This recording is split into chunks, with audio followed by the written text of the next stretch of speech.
नमस्कार। आज हम सिनेमा एक्सप्रेस के एक हालिया लेख पर बात कर रहे हैं। ये लेख आर्यन खान की जो पहली वेब सीरीज आ रही है बतौर निर्देशक, द बैड्स ऑफ बॉलीवुड, और उसमें जो मुख्य भूमिका निभा रही हैं सहर बम्बा, हाँ, उन पर है। हाँ, तो हमारा मकसद है कि इस लेख की खास बातें समझे, खासकर सहर ने क्या कहा है आर्यन के साथ काम करने पर, और ये सीरीज मतलब क्या है पूरा मामला। हाँ, ये जानना वाकई दिलचस्प है कि एक नए निर्देशक के साथ काम करना कैसा होता है, और खासकर जब वो इतने जाने माने परिवार से हों। शहर की बातों से कुछ अंदाजा तो लगता है। और हाँ, ये सीरीज अपने आप में क्या है उस पर भी थोड़ी बात करेंगे। हाँ, तो सहर की बात से शुरू करते हैं। उन्होंने इंस्टाग्राम पर एक फोटो डाली थी आर्यन के साथ, अच्छा। और लिखा कि वो इस पहले प्रोजेक्ट का हिस्सा बनकर मतलब शुक्रगुजार हैं, और आर्यन को कहा प्रतिभा के पीछे का इंसान। हाँ, ये थोड़ी अलग बात है ना? बिल्कुल अलग है और बहुत अहम भी। देखिए, सिर्फ टैलेंट की तारीफ करना एक बात है, लेकिन जब आप कहते हैं प्रतिभा के पीछे का इंसान, तो इसका मतलब है कि सेट पर माहौल शायद काफी अच्छा रहा होगा, एक पर्सनल कनेक्शन बना होगा। सहयोगात्मक। हाँ, सहयोगात्मक।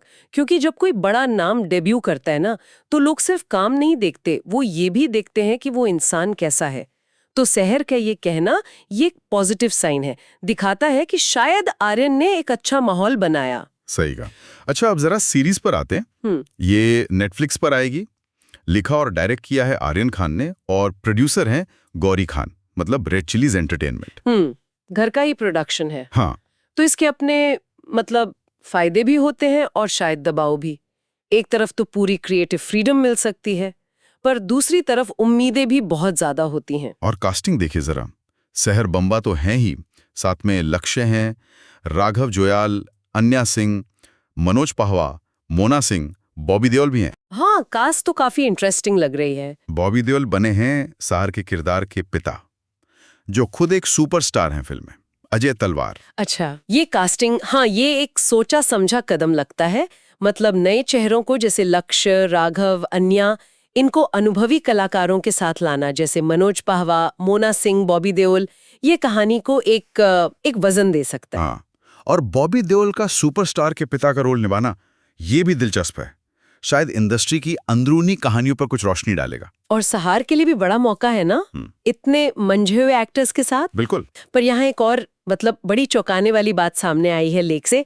कह रहे हैं कि शाहरुख खान, सलमान खान, आमिर खान, रणवीर सिंह, करण जौहर, दिशा पटानी, अर्जुन कपूर, इन सबके कैमियो हैं। अरे वाह, ये तो पूरी बारात लग रही है इंडस्ट्री की। हाँ, इतने सारे कैमियो। इसका क्या मतलब निकालें? सिर्फ दर्शकों को खींचने के लिए? देखिए, दर्शकों को खींचना तो एक पहलू है ही, जाहिर है। इतने बड़े नाम होंगे तो लोग देखेंगे ही, लेकिन इसको शायद दूसरे नजरिए से भी देख सकते हैं। कैसे? ये एक तरह से इंडस्ट्री का आर्यन खान के लिए सपोर्ट दिखाने का तरीका हो सकता है। जब कोई इतने बड़े फिल्मी परिवार से आता है, तो इंडस्ट्री का साथ दिखना, ये उनके डेब्यू को एक पुख्ता शुरुआत देता है, एक बड़ा मंच। अच्छा, मतलब सिर्फ मार्केटिंग नहीं, एक तरह का स्वागत भी। हाँ, कह सकते हैं, एक तरह का स्वागत, एक तरह का आशीर्वाद जैसा। ये दिलचस्प पॉइंट है।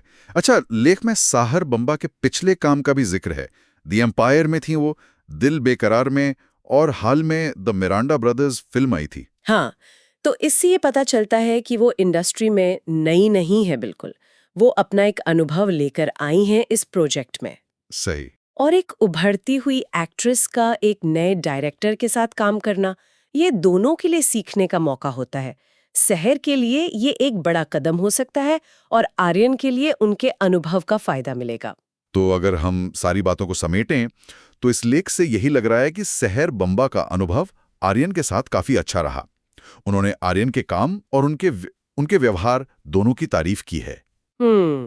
और ये series the Bads of Bollywood, ये बड़े पैमाने पर बन रही है। बड़ी स्टार कास्ट, बहुत सारे कैमियो। हाँ, और जो बात मुझे खास लगी वो ये कि एक सह कलाकार ने डायरेक्टर के उस पहलू पर बात की जो अक्सर मतलब हेडलाइंस में नहीं आता। कैमरे के पीछे का इंसान कैसा है, उसका व्यवहार कैसा है। सही बात। ये दिखाता है कि फिल्म बनाना सिर्फ विजन या तकनीक नहीं है, बल्कि टीम वर्क और आपसी इज्जत भी बहुत जरूरी है। वाकई। और ये एक सवाल भी छोड़ जाता है मन में, जब कोई इतने बड़े नाम के साथ आता है, तो क्या उसकी कला पर हमेशा उसके सरनेम का असर रहता है, या फिर क्या असली टैलेंट अपनी पहचान बना ही लेता है आखिरकार?